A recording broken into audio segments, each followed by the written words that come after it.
तो dear students, आपसे request करेंगे चैनल को सब्सक्राइब कर लें। आज हम लोग बात करेंगे इलेक्ट्रिकल 6 सेमेस्टर की जो सब्जेक्ट है UW utilisation of electrical energy के इंपॉर्टेंट क्वेश्चनों के बारे में।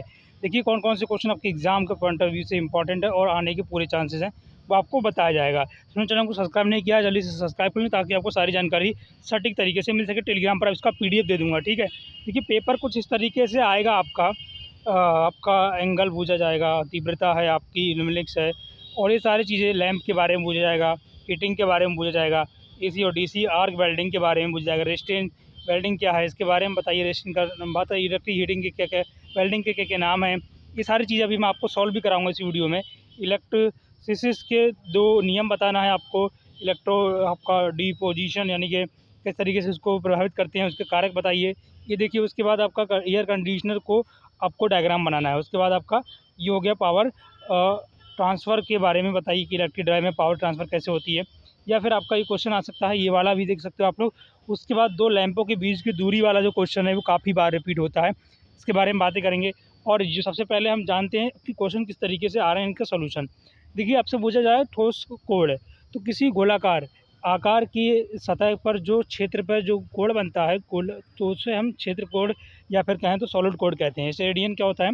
स्टेरेडियन घनकोण का मात्रक होता है, इसके बारे में आप थोड़ा बहुत लिख देंगे, ठीक है। फिर आता है ल्यूमेंस इंसटी, चमकदार तीव्रता।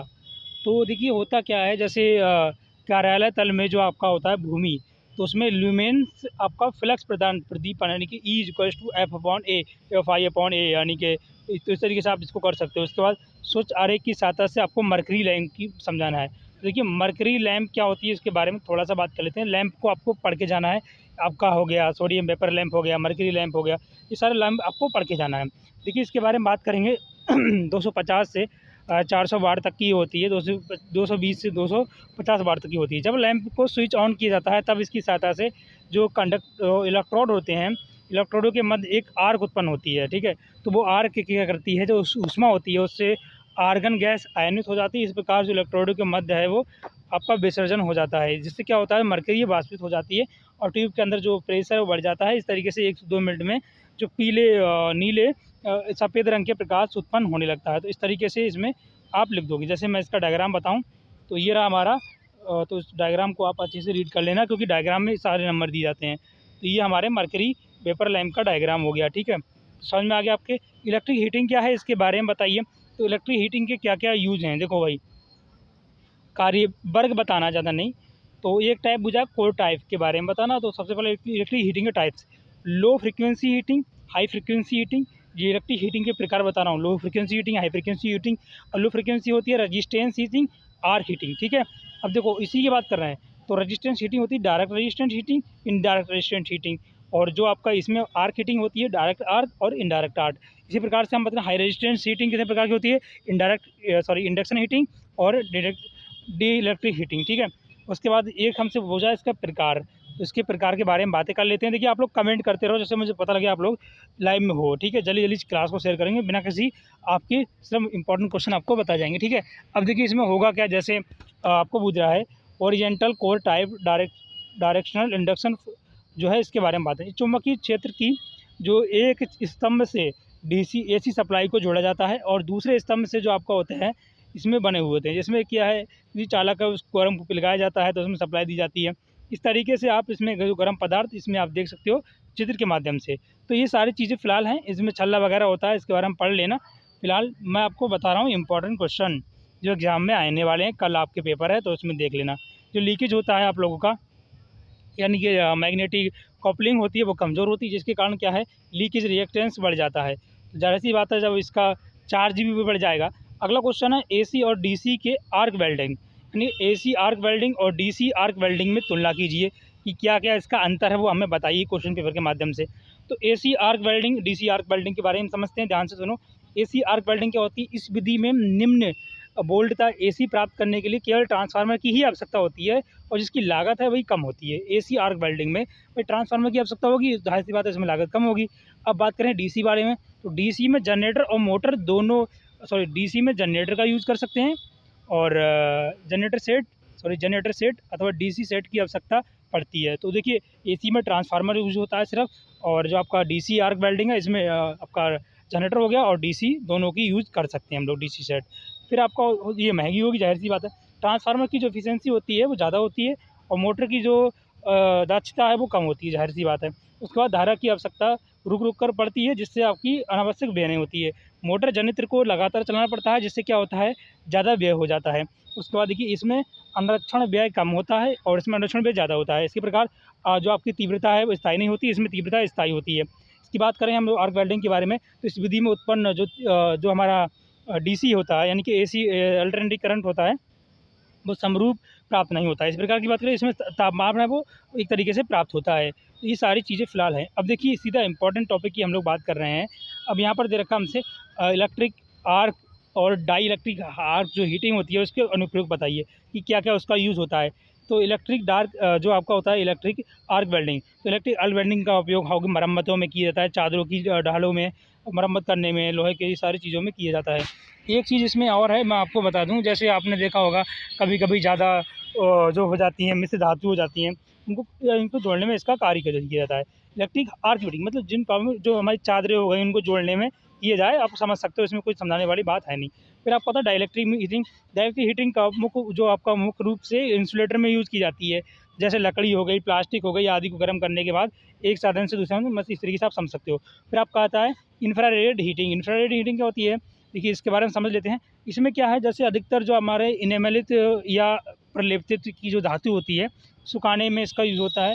इसके अलावा ढाँचे हो गए, प्लास्टिक के फ्रेम हो गए, तापक्रम हो गए, इसको बढ़ाने में इसका यूज़ डाइइलेक्ट्रिक डाइ तो मतलब डाइफ्रारेड हीटिंग में किया जाता है।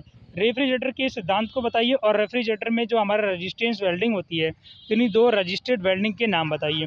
तो इसमें देखिए क्या आपको लिखना है वो मैं आपको समझा देता हूँ। आपका वैद्युत वेल्डिंग, तो वैद्युत वेल्डिंग का तात्पर्य किन्हीं 2 पदार्थों को आपस में जोड़ना है विद्युत धारा द्वारा गलत बिंदु तक, मतलब इन दोनों को आपस में जोड़ने से वेल्डिंग करना, बात वही है। जैसे आप नॉर्मली देखा होगा आप लोगों ने घरों में वेल्डिंग वगैरह कैसे करते हैं, दुकानों पे देखा होगा, मिस्त्री वगैरह, वही चीज़ें इसमें लिख देना है। प्रतिरोध वेल्डिंग H=I² होता है। देखो वेल्डिंग में जो रजिस्टेंस होता है उसमें जो हमारा मेल्टिंग पॉइंट होता है, वो एक सूत्र होता है H=I²RT, आपने पढ़ रखा होगा, जहाँ R रजिस्टेंस है और जो सटाकर इसमें इसके बीच में आई वायु को हम इस तरीके से समय के अंतराल में रखते हैं। और फिर आपका बट वेल्डन या टक्कर विधि, तो इसके आपके 2 टाइप्स होते हैं। पहला स्थूल या सरल टक्कर वेल्डिंग, जिसको आप समझ सकते हो कि किस तरीके से हम इसमें रिप्रेजेंटेशन करते हैं। यानी कि इस मेथड में क्या करते हैं, धातु को जो टुकड़े हैं उनको आपस में मिलाकर वेल्डिंग कर देते हैं और उसमें जो क्लैंप हो गई, क्लैसिंग हो गई, वो आपस में प्रभावित कर देते हैं, जिससे गलनांक है वो आने कहीं-कहीं छूट जाता है। तो ये फिलहाल है, इसमें जो सप्लाई है 2 से लेकर 8 वोल्टेज जो होती है सप्लाई, और वोल्टेज इतनी होती है और करंट जो इसका होता है 50 एम्पीयर तक होती है। इस विधि में देखिए दूसरा आपका आता है टक्कर वेल्डिंग विधि, तो फ्लैशिंग करना यानी कि टक्कर मारना। तो इसमें क्या है, देखिए 2 आपके चल हो गए, धातुएँ होती हैं, उन दोनों को कस दिया जाता है, जिससे धीरे-धीरे घटाया जाता है। जैसे ही हम बात करें एक दूसरे के समीप लाते हैं, उसमें आर्क उत्पन्न होगी और आर्क बढ़ेगा तो भैया दोनों तरफ में तापमान बढ़ेगा, तो ज़ाहिर-सी बात है ओवर जो इसमें हो जाएगा, ओवर ओवर यानी कि जो उसमें जो क्या है, जो टेम्परेचर है उसका, वो सप्लाई बंद हो जाती है, जिससे दोनों दोनों जो इसके होते हैं ना, फ्लैशिंग करना या फिर ग्लेसिंग, ये सब उसमें आप लिख सकते हो। फिलहाल जस्ता हो गया, इसकी जो वोल्टेज है वो एक से लेकर 20 वोल्ट तक होती है। शीशा हो गया, लेड हो गया, एंटीमनी हो गई, बिस्मथ हो गई, मिश्र धातु और उपधातु, ट्यूबलाइट हो गई, इन सभी में इसका जोड़ा जा सकता है। अब इलेक्ट्रिक वेल्डिंग के क्या लाभ हैं? तो ज़ाहिर-सी बात है, वेल्डिंग से हम कोई भी चीज़ों को जोड़ देते हैं, जिससे हमारे समय की बचत हो जाती है। इलेक्ट्रिसिटी की कम खपत होती है, वेल्डिंग जोड़ अत्यधिक सामर्थ्य होते हैं। और अगला आपका हो जाएगा, जो वेल्डिंग होती है, वेल्डिंग कार्यबद्धों की जो सिरों में हो गए, एक इस तरह से स्वस्थ बनाने की आवश्यकता नहीं होती है। अब बात करें हर प्रकार के सेक्शन में इसको जोड़ा जा सकता है, आपने देखा होगा कई प्रकार के सेक्शन इसको इसमें जोड़ा जा सकता है। उसके बाद बात करेंगे कोरलेस इंडक्शन भट्टी का वर्णन कीजिए। तो आपकी जो भट्टियाँ हैं उनको भी पढ़ के जाना। तो देखिए इसके बारे में हम बात कर लेते हैं, खाली चित्र पूछा हमसे तो चित्र बना देना है। कोरहीन प्रत्यक्ष प्रेरण भट्टी, तो इसमें देखो प्रारंभिक कुंडली हो गई और यहीं पर आपका होता है सेकेंडरी कुंडली, तो दोनों कुंडलियों को आप आराम से लिख दोगे, कोई दिक्कत वाली बात नहीं आएगी मेरे अकॉर्डिंग। ठीक है, इसका चित्र आपको अच्छे से ये आपका ये चार्ज हो गया घान, इस तरीके से आप इसमें वाटर इसमें भरा हुआ है, तो एसी सप्लाई यहाँ पर किस तरीके से रिप्रेजेंट की गई है। कोरलेस इंडक्शन भट्टी का चित्र बनाइए। अगला क्वेश्चन आपकी स्क्रीन पर है, यानी कि फैराडे के नियम। इलेक्ट्रोस्टैटिक्स के 2 नियम बताओ, ये भी आपका आ सकता है, क्वेश्चन ऐसे भी आ सकता है कि फैराडे के नियम क्या है। तो 1932 से लेकर 1933 में फैराडे ने अपने नियम प्रतिपादित किए। पहला नियम क्या कहता है, जो हमारा जेड होता है यानी कि एम मॉलिक्यूल्स जो होता है समानुपाती होता है क्यू के। अब देखो एम प्रपोजल का सिंबल हटाओगे तो हो जाएगा आपका आई टी, और एम बराबर हो जाएगा जेड आई टी। जेड जहाँ पर एक जेड आपका कूलाम, जेड क्या है जिसका मान, जेड का मान होता है 96,500, ये जेड का मान होता है। जेड आपका रेजिस्टेंस, जेड यहाँ पर एक क्या है आप लोगों का, एक कहें तो एक कांस्टेंट है, ठीक है। तो इसमें देखो क्या दे रखा है, किसी मुक्त जो इलेक्ट्रॉन्स है उसकी मात्रा एम जो है, विद्युत धारा आई, आई मतलब मात्रा जो क्यू है, क्यू आई के समानुपाती होता है। तो आप इसमें लगाओगे आपका आंसर इस तरीके से जेड इक्वल्स टू आपका निकल के आ जाएगा एम बाई क्यू। तो इसमें आप इस तरीके से कर सकते हो। दूसरा नियम ये कहता है, दूसरा नियम क्या है इसके बारे में हम जान लेते हैं। तो इसमें देखिए क्या है, दूसरा नियम क्या है इसके बारे में थोड़ा सा आप पढ़ लो। ज़्यादा इन सभी के बारे में आप लिखना चाहो लिख सकते हो, लेकिन जो मैंने बताया है उसके बारे में लिख दोगे उतना ही सफिशिएंट है। दूसरा नियम ये कहता है, जैसे मान लो कोई भी हमारा क्या है घोल है, तो उसमें क्या है जैसे श्रेणी क्रम में हम चीज़ों को जोड़ रहे हैं, तो उस घोल में विद्युत की जो Q बराबर आई टी होगा वो धारा समान प्रवाहित की जाए तो मुक्त जो इलेक्ट्रॉन्स हैं, मुक्त जो पदार्थ हैं, उसकी मात्रा भी उनके भारों के समान होगी। यानी बोल सकते हो आप लोग M1 upon M2 equal E1 upon E2 भी आप इसमें लिख सकते हो, कोई दिक्कत वाली बात नहीं है, ठीक है। अब देखो आप बात करते हैं इलेक्ट्रोड डिपोजिशन को प्रभावित करने वाले कौन कौन से कारक हैं। इलेक्ट्रिक डिपोजिशन को कौन कौन से कारक है प्रभावित करते हैं। तो पहला है करंट डेंसिटी, धारा घनत्व है वो काफ़ी ज़्यादा प्रभावित करता है। दूसरा आपका है वैद्युत अपघटन की सांद्रता, वो भी काफ़ी प्रभावित करती है। तीसरा आपका है वैद्युत अपघटन की प्रकृति, नेचर क्या है उसका, वैद्युत अपघटन का टेम्परेचर क्या है, कारक कौन कौन से हैं, ये भी काफ़ी ज़्यादा मायने रखता है। और फ्रैक्शन शक्ति क्या है उसमें, जो उसको प्रभावित करने वाली फ्रैक्शन शक्ति, क्योंकि फ्रैक्शन पावर होती है थ्रोइंग पावर, जो हम चीज़ों को फेंक तोड़ मोड़ रहे हैं वो भी काफ़ी ज़्यादा आप लोगों का मायने रखता है इलेक्ट्रोड डिपोजिशन में, ये सभी कारक होते हैं, ठीक है। तो इसको आप पढ़ लेना। उसके बाद हम बात करते हैं समझाइए कि जो नॉन कंडक्टिंग मटेरियल होते हैं वो इलेक्ट्रोप्लेटिंग में कैसे इसका यूज़ किया जाता है। अगर हम बात करें रबड़, तो आपने रबड़ देखी होगी, रबड़ निरपेक्षण के लिए प्लेटिनम हो गया, कैथोड हो गया, आदि चीज़ों का हम लोग यूज़ करते हैं। जिसमें इसकी एनोड की अगर हम बात करें तो उसमें बनाकर क्या रबड़ ले लिया आपने, उसमें NH4OH आपने पढ़ा होगा, इसके बारे में थोड़ा पढ़ लीजिएगा। KCl है, NH4Cl यानी कि नौसदर निकल के गोलों में रबड़ मिला के मिट्टी, इस तरीके से आप उसको देख सकते हो। उसमें होता क्या है, जैसे विद्युत का विश्लेषण करते हैं, सेम वही चीज़ें हैं। इसके अंतर्गत जो धारा घनत्व होता है 100 एम्पियर प्रति मीटर स्क्वायर होता है, ठीक है। तो इसके बारे में आप आराम से रीड कर लेना। फिर चौथा क्वेश्चन आपका था एयर कंडीशनर का सचित्र वर्णन करो, और इसमें कौन कौन से आपका रिसीवर, कूलिंग वगैरह इसके बारे में आपको लिखना है। तो बेसिकली देखिए होता क्या है दोस्तों, मैं आपको बताऊं, इसमें कई सारे टॉपिक्स होते हैं। तो हम सबसे पहले बात करते हैं एयर कंडीशनर। तो भाई एयर कंडीशनर क्या होता है, पहले इसके बारे में जान लेते हैं। एयर कंडीशनर जो चित्र है आपको दे रखा है डायग्राम में, इसमें जो कौन कौन से पंखा हो गए, थर्मिस्टर हो गए, स्विचिंग हो गई, यूनिट कंट्रोल्स हो गई, स्विचिंग डिवाइसेस हो गई। तो ये हमारा एसी है, एयर कंडीशनर है। कंप्रेसर लगा दिया, ये लगा दिया, इसके बाद ये सब चीज़ आप बना लेना, चित्र इंपॉर्टेंट है एग्जाम के पॉइंट ऑफ व्यू से। फिर अब सब इसके कौन कौन से अवयव से मिलकर बना होता है, कंप्रेसर मोटर आपका हो गया, आपका ये हो गया प्रेजेंट चरित्र संधारित्र हो गए, तापीय हो गए, ताप नियंत्रक हो गया, कंप्रेसर मोटर हो गई, और पंखा हो गया, यूनिट नियंत्रण स्विच हो गई, ये सब चीज़ें हैं, ठीक है। तो इनको आप लिख सकते हो, कोई दिक्कत वाली बात नहीं है। तो इसमें 2 प्रकार की मोटरें हम लोग यूज़ करते हैं, तो वो जैसे पिंजरा रूपी हो गई, रोटर डी, ये सब इसको आप रीड कर लेना, ठीक है। अब बात करते हैं इलेक्ट्रिक ड्राइव में हम लोग पावर को कैसे ट्रांसफ़र करते हैं, उनकी कौन कौन से मेथड्स होते हैं, उनके बारे में बात करते हैं। जिस सॉफ्ट में जो हमारी इलेक्ट्रिकल शक्ति उत्पन्न होती है, जिसे एक सॉफ्ट में क्या करते हैं स्थानांतरण करने के मतलब क्या है उसमें स्थानांतरण करना गतियों को इलेक्ट्रिकल ड्राइव कहलाता है। जैसे पट्टा हो गया, बेल्ट द्वारा, रस्सी द्वारा, और चेन द्वारा, और गियर द्वारा। तो इस देखिए पट्टा लगा देते हैं हम, पट्टा आपने देखा होगा, नॉर्मली गांव में बोलते हैं बेल्ट ड्राइव। तो इसमें पट्टे की सहायता से इलेक्ट्रिकल दोनों सॉफ्टों में हम क्या करते हैं, जो पुली लगा देते हैं जिसमें हमारा घर्षण का ट्रांसफॉर्म होता रहता है। फिर होता है चेन ड्राइव।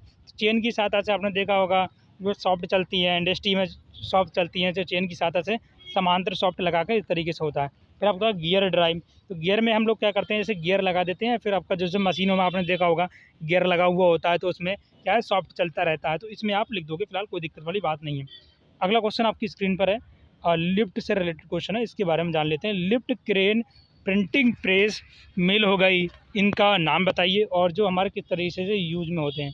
तो उत्तर में आप लिखोगे डीसी शंट मोटर या फिर सिंक्रोनस मोटर। तो जो लिफ्ट हो गई इसमें कौन सी मोटर का नाम यूज़ होता है? मिल हो गई, पेपर मिल। डीसी शंट मोटर जो हमारी लिफ्ट हो गई, क्रेन हो गई, प्रिंटिंग पे, इनमें जो मोटर यूज़ होती है वो डीसी शंट मोटर का यूज़ किया जाता है। फ्लाई व्हील में इसका क्या यूज होता है? तो क्रेन क्रेन में हम अपना slip ring induction motor use होती है। लिफ्ट में हम बात करें डीसी शंट मोटर होती है। क्रेन में AC slip ring induction motor, AC slip ring होती है। पेपर की अगर हम बात करें तो पेपर मिल में आपका स्लिप रिंग इंडक्शन मोटर होती है। और बात करें आपका स्टील मिल में तो सैलेंस पॉल सिंक्रोनस। तो इसमें ऐसा होता है, आप लोग आराम से इन चीज़ों को कर सकते हो, ठीक है। अब मैं एक चीज़ आपको बता दूं, जैसे आपका गति फ्लाई व्हील में, तो फ्लाई व्हील की अगर हम बात करें तो इसमें उतार चढ़ाव के लिए इंजन ब्रेक ब्रेक लगाया जाता है, सॉफ्ट लगे हुए होते हैं जिसमें गति पालक कहते हैं। तो इसमें दो प्रकार के होते हैं, डिस्क टाइप और रिम टाइप। तो इसमें आप समझ सकते हो। फिर ये एक न्यूमेरिकल टाइप क्वेश्चन दे रखा है, इसके बारे में जान लेते हैं। देखो न्यूमेरिकल दे रखा है, दो लैंपें हैं, दो लैंपों में बीच की दूरी दे रखी है। सबसे पहले हम देखते हैं न्यूमेरिकल क्या है। सी ई निकालना है, C is equals to under root के अंदर दो लैंपों के बीच की दूरी, दूरी कैसे निकालते हैं?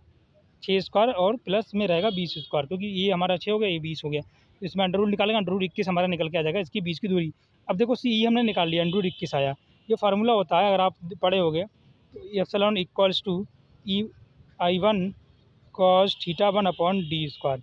जो वैल्यू दे रखी है, आई वन की वैल्यू 50 दे रखी है क्वेश्चन में हमारे पास, गुणे में 20.20 क्वेश्चन में गिवन है। अपॉन में रहेगा ये सारी चीज़ें, अपॉन 2 स्क्वायर, इसको काटोगे तो ई वन की वैल्यू 0.317 यानी 0.3717 निकल के आ जाएगी। उसके बाद आपका आता है शहरी, आपकी हो गई यानी कि आपका हो गया शहरी, और अब आपका हो गया मुख्य, जो कार्बन जो कर्षण होते हैं उनका वक्र बनाइए। तो ये आपका हो गया मुख्य लाइन, इसको आप बना देना। इसके ये चित्र काफ़ी इंपॉर्टेंट है, इसको आप आराम से चेकआउट कर लेना, ठीक है। फिर हम बात करते हैं इलेक्ट्रो लोकोमोटिव, जो हमारी ब्रेकिंग प्रणाली है उसको एक्सप्लेन कीजिए, इसका क्या यूज़ है। नंबर 1 होता है प्लानिंग। देखिए प्लानिंग करना, जैसे कोई भी हम प्लानिंग करते हैं, प्लानिंग एक अत्यंत वैद्युत ब्रेकन है जिसमें हम क्या करते हैं, फ्लैगिंग फ्लैगिंग करना और फील्ड को आर्मेचर वगैरह में धारा के बदलने की दिशा में यूज करना, विपरीत करना, इन सभी चीज़ों को सफल बनाते हैं, ठीक है। जिसमें स्विच हो गया, आपका आर्मेचर हो गया, इन चीज़ों को बदलना हो गया, जैसे इन चीज़ों को ब्रेकिंग लगाना। तो इसके बारे में ज़्यादातर आप लोग देखा होगा अपने जनरली। फिर आपको पता है रीऑस्टिंग ब्रेकिंग। रीऑस्टिंग ब्रेकिंग के अंतर्गत हम सबसे पहले बात करें तो ऑफ क्रिया होती है, जो वोल्टेज होता है उसको हम ऑफ कर देते हैं, जिसमें मोटर हो गया जनरेटर की सहायता से कार्य करती है। और इसमें समय के साथ साथ ये सारी चीज़ें जैसे हो गई ब्रेकिंग होना मशीनों में, कंपोनेंट्स में, और ऊर्जा आई स्क्वायर आर का, आई स्क्वायर आर टी का हम लोग यहाँ पर विसरण होना, तो ये सब चीज़ है इसमें दे रखी है। यार पुनर्जनन जो आपका होता है, ब्रेक डाउन वोल्टेज जिसे बोला जाता है, पुनर्जनन ब्रेकन। तो इसमें क्या होता है, जैसे पुनर्जनन ब्रेकन के अंतर्गत उस गतिज ऊर्जा को हम लोग कैसे बदल सकते हैं, जैसे मोटर हो गई, मोटर में कैसे आप लोग वापस ही कर सकते हैं चीज़ों को। तो वो सब चीज़ें हैं, जैसे आपका हो गया विद्युत ऊर्जा से किस तरीके से पृथक नहीं किया जा सकता। मोटर जो होती है, दूसरे मोटर को अगर हम बात करें जनरेटर की तरह कार्य करना पड़ता है, जिसको हम गतिज ऊर्जा को वैद्युत ऊर्जा में बदलते हैं। जैसे ई को आपने बदल दिया वोल्टेज में, तो किस तरीके से इनको बदल रहे हो, कौन कौन सी मोटर इसमें यूज़ की जा रही हैं, वो सब हीटिंग वगैरह आपको पढ़ के जाना है। फिर आपका आता है लॉ ऑफ इल्यूमिनेशन। इल्यूमिनेशन के काफ़ी नियम इंपॉर्टेंट है। पहला नियम कहता है इल्यूमिनेशन ई का मान हमेशा लुमिनस तीव्रता के समानुपाती होता है। दूसरा नियम कहता है कि जो हमारा इन्वर्स प्रोपोर्शनल होता है, ई जो है डायरेक्टली इनपोर्शनल, मतलब इन्वर्स स्क्वायर के मतलब प्रोपोर्शनल होता है, ठीक है। दोनों को सम्मिलित करोगे ई बराबर आपका I one upon r square हो जाएगा। तीसरा नियम ये कहता है मतलब जो हमारा इल्यूमिनेशन का तीसरा नियम ये कहता है कि कोई भी हमारा कंपोनेंट्स है, ठीक है, तो किसी भी कंपोनेंट्स का अगर आप देखो कॉस थीटा, यहाँ पर एंगल बनना है, ई समानुपाती वन अपॉन आर स्क्वायर, यहाँ पर एंगल लगा देंगे कॉस थीटा। तो इसमें देखिए जो आपका लुमेंस का नियम है ये कहता है E equals to one upon r square cos theta, इस तरीके से आप निकालोगे। तो ये तो इसके हो गया लॉ, क्योंकि लॉ भी काफ़ी इंपॉर्टेंट है एग्जाम के पॉइंट ऑफ व्यू से। अगला हाई फ्रिक्वेंसी एडी करंट के हीटिंग के बारे में बताइए। तो ये आप को पढ़ लेना है, क्योंकि एग्ज़ाम में भाई आने वाले क्वेश्चन मैं आपको बता रहा हूँ, ठीक है। बहुत इंपॉर्टेंट क्वेश्चन है जो आपके एग्ज़ाम में 100% आने के पूरे चांसेस रहते हैं, ठीक है। तो फिलहाल ये तो रहे आपकी उच्च करंट जो धाराएँ होती हैं किस तरीके से वर्किंग में होती हैं, तो इसके बारे में पढ़ता देता हूँ आपको। उच्च आवृत्ति की जो प्रेरण होती है उसमें एक प्रकार का टेम्परेचर जैसे हो गया, उपकरणों को खोलना, टूल्स करना, इस सब चीज़ों को आपके इसके बारे में लिखना है। जैसे इसका फिगर भी बना लेना आपको, जिसमें होता क्या है, जैसे आप लोगों ने देखा होगा 4 लाख चक्र इस सेकंड में रखी जाती है, तो वो सब इसमें दे रखी है। उच्च आवृत्ति के तापन में किस तरीके से इसका लाभ होता है, उच्च दर से टेम्परेचर का उत्पादन होना और आवृत्ति की जो सतह की क्षेत्रफल है उसको गर्म करना या शुद्धता को मापना, टेम्परेचर का नियंत्रण करना, धातु के टुकड़ों को हम लोग पास में इस तरीके से इसमें जैसे हो गई उत्पादकता को बढ़ाना। और भी चीज़ें होती हैं कि कैसे आप उत्पादकता को बढ़ाओगे, तापमान का नियंत्रण आसान हो जाता है, चीज़ों को हम लोग आपस में कर सकते हैं। तापमान को जैसे निष्क्रिय गैस हो गई 50% के लगभग समान सारी चीज़ें इसमें चेकआउट कर सकते हो। उसके बाद है उच्च आवृत्ति के किस तरीके से में आप यूज़ करोगे। तो देखिए उच्च आवृत्ति की अगर हम बात करें तो जैसे मृदुकरण हो गया, आपका तापीकरण हो गया, और इसमें जो सब चीज़ दे रखी है मिश्रण सोल्डरिंग करना, ये सब चीज़ आती हैं। ठीक है, तो इसमें अगला क्वेश्चन है, वैद्युत निरपेक्षण की आवश्यकता क्यों होती है, निरपेक्षण की क्या आवश्यकता है, बताइए। तो भाई देखिए वैद्युत निरपेक्षण का मतलब है जैसे धातुओं की सुरक्षा हेतु और सजावट हेतु, आभूषण की सजावट हेतु, ये सब देख सकते हो आप लोग किस तरीके से इसमें हम इन चीज़ों को मेंटेनेंस करते हैं। जंग के बचाव हेतु धातु लेपन क्यों किया जाता है, जंग बचाव हेतु, सजावट हेतु, उनका मरम्मत की आवश्यकता के हेतु। अगला वैद्युत लेपन की क्या प्रक्रिया है, तो वैद्युत लेपन कई प्रकार का होता है। आपका प्राथमिक सफाई, अम्ल मार्जन, क्षारीय, अंतिम। तो इनके बारे में आप लोग को विस्तार से पढ़ लेना है। आपका अम्ल मार्जन को डीपिंग भी बोलते हैं। तो इनकी चीज़ों को एक एक तरीके से स्टेप बाय स्टेप आपको पढ़ना है। डीजल विद्युत ट्रैक्शन, रेलगाड़ियों के जो कर्षण होते हैं उसमें किस तरीके से इसकी दोषों की व्याख्या करना है, तो इसके बारे में हम जान लेते हैं। देखिए इसका उपयोग रेलगाड़ी में बहुत किया जाता है। जैसे आपका डीजल हो गया, डीजल में डीसी जनरेटर का यूज़ किया जाता है, जिसमें आप लोगों का इंजन हो गया, डीसी जनरेटर हो गया। तो उसमें क्या है, उत्पन्न जो धारा होती है, गियर बॉक्स आदि की आवश्यकता नहीं पड़ती है। जैसे लाभ की अगर हम बात करें तो देखिए इसकी जो एफिशिएंसी होती है, यानी कि क्षमता बहुत कम होती है, जिसमें सिरोपड़ी लाने में की आवश्यकता नहीं होती है। इसमें क्या है, बलाघूट ज़्यादा होता है, ओवरलोड हीट कैपेसिटी ज़्यादा होती है। उसके बाद इसको तीव्र त्वरण की आवश्यकता मंदन में प्राप्त होता है। इसका जो हम स्टार्टिंग समय बहुत कम होता है, और इसके बारे में देख सकते हो आप लोग किस तरीके से दे रखा है। जो आपका दक्षतापूर्ण में इस तरीके से इसमें किया जा सकता है। ठीक है, और डीजल के हम दोष की बात करें तो इसमें देखिए क्षमता कम होती है, सबसे पहले तो ये बात है, और इसमें प्रचालन हो गया, रखरखाव हो गया, अधिक होता है। और डीजल में हम सीखने की बात करें तो काफ़ी हद तक इसमें महंगाई पड़ जाती है चीज़ें। फिलहाल ये आप चेकआउट कर लें। वैद्युत ड्राइव, तो ड्राइव का मतलब है वैद्युत ऊर्जा को यांत्रिक ऊर्जा में परिवर्तन करने के लिए रेखीय घूर्णन की आवश्यकता होती है। रेखीय घूर्णन या फिर गति प्रदान करना वैद्युत चालन कहलाता है। इसके लाभ क्या हैं, जैसे मोटर हो गई आप लोगों की, है ना, तो मोटर वगैरह पढ़ के जाना। मोटर वैद्युत चालन युक्तियाँ हो गई, आपका आघूर्ण हो गया, थायरिस्टर हो गए, और इसमें जो हानिकारक फ्यूल की आवश्यकता नहीं होती है, ये भी एक इम्पॉर्टेंट है। इसमें जो मोटर्स होती है इसमें कई प्रकार के आपकी वैद्युत मोटरों में प्रारंभ हो जाना, इन सब चीज़ों को आप लोग विस्तार पूर्वक, इसकी हानियाँ क्या है, इसकी हानि यही है, रेलगाड़ियों को पूरा यातायात करने के लिए बाधित हो जाती हैं, कभी कभी सामना पड़ सकता है। उसके बाद हम बात करें तो अगला क्वेश्चन आपकी स्क्रीन पर है, विद्युत कर्षण ट्रैक्शन क्या है। इस प्रणाली के अंतर्गत हम बात करें तो रेलगाड़ियों के एसी और डीसी मोटरों का किया जाता है। सप्लाई के लिए हम बात करें तो स्लाइड कंडक्ट की सहायता की जाती है। इसमें सिरोपड़ी लाइन हो गई, विद्युत धारा हो गई, इसमें सिरोपड़ी लाइनिंग में केंद्र उपकेंद्र में सब चीज़ें हैं। तो इसकी हम बात करें लाभ की, तो इसमें लाभ भी काफ़ी ज़्यादा हैं। जैसे ये साफ़ सफाई में काफ़ी ज़्यादा इंपॉर्टेंट रोल निभाता है। डीजल हो गया, कोयला आदि में इसमें यूज़ नहीं किया जाता। इस प्रणाली में पंखे हो गए, एसी हो गई, सब चीज़ों की आवश्यकता नहीं होती है। जैसे अब मानो आप लोगों ने देखा होगा स्टार्टिंग टार्क हो उसका हाई होता है, और ब्रेकिंग, रिवर्स मतलब पुनर्जनन की आवश्यकता की बचत हो जाती है, और मरम्मत की उसमें सुगमता हो जाती है। ये सब चीज़ें हैं फिलहाल ट्रैक्शन वगैरह का, इसको आप देख लेना। ट्रैक्शन इंपॉर्टेंट है एग्जाम के पॉइंट ऑफ व्यू से। फिर आपका पुनर्जनन ब्रेकिंग को समझाइए। तो पुनर्जनन ब्रेकिंग क्या होता है, सबसे पहले इसके बारे में जान लेते हैं। ज़्यादा बड़ा वीडियो नहीं होगा, आप सभी की लाइव क्लास ज़्यादा बड़ा नहीं होगा, लगभग आधे 1 घंटे का हो सकता है।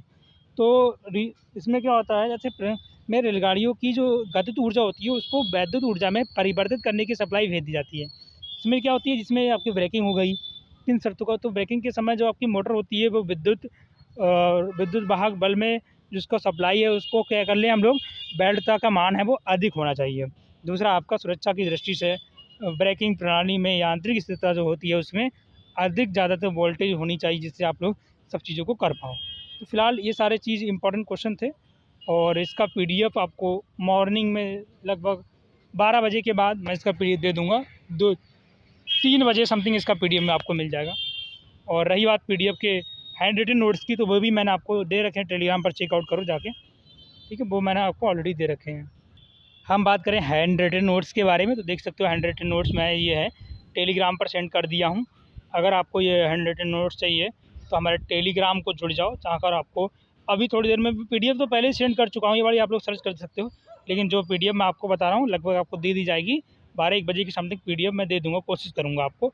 ज़्यादा कमेंट करोगे, वीडियो को शेयर करोगे, ज़्यादा लोगों को फैलाओगे, तो आपको ये चीज़ें मैं जल्दी देने की पूरी कोशिश करूँगा, जिससे आप लोगों को कोई भी प्रॉब्लम क्रिएट ना हो, ठीक है। तो फिलहाल ये सब चीज़ें हैं और टेंशन की कोई बात नहीं है। आपका एग्ज़ाम के लिए बेस्ट ऑफ लक, और जो चित्र वगैरह आपको अच्छे से बना लेना है। फिलहाल दोस्तों आज की इस वीडियो को यहीं पर एंड करते हैं। आई होप आपको वीडियो अच्छा लगा होगा, और PDF के लिए हमारे टेलीग्राम को ज्वाइन करना ना भूलें, जिससे आपको सारी चीज़ें आपको टेलीग्राम पर दी जा सकें, ठीक है। फिलहाल आज के इस लेक्चर को यहीं पर एंड करते हैं। Thanks for watching. जय हिंद, वंदे मातरम, टेक केयर।